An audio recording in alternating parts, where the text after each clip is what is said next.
Mummy mummy અહીંયા હું કમાયો મારા દીકરા હમણાં હું ઘરે આવવાની જ હતી. Coming sir. આવો આવો, બેહો બેહો. કાકા મેં તમને ક્યાંક જોયા હોય એવું લાગે છે. અરે સર, આપણે ફોન ઉપર બિઝનેસ ડીલ માટે વાત નહોતી થઈ, એ જ હું. ના ના ના, એમ નહીં.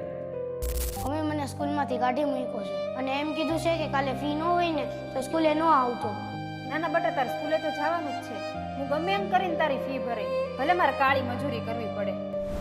યાદ કરી લો કાકા, આજથી 10 વર્ષ પહેલા તમે એક મા દીકરાને હું કીધું હતું.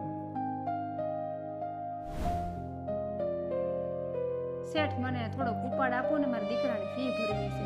હું ઉપાડ હેનો ઉપાડ? હજી આગલા કેટલા ઉપાડ લીધેલા બાકી છે. તમે છે ને ભાઈ કાલથી કામે ન આવતા હો ભાઈ, જાઓ જાઓ નીકળો.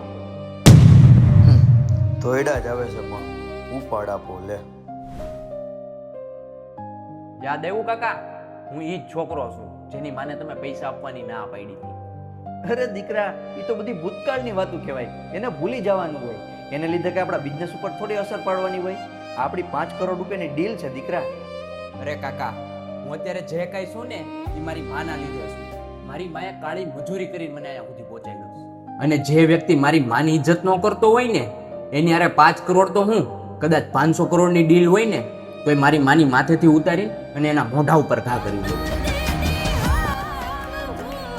હાલ હવે તું નીકળ.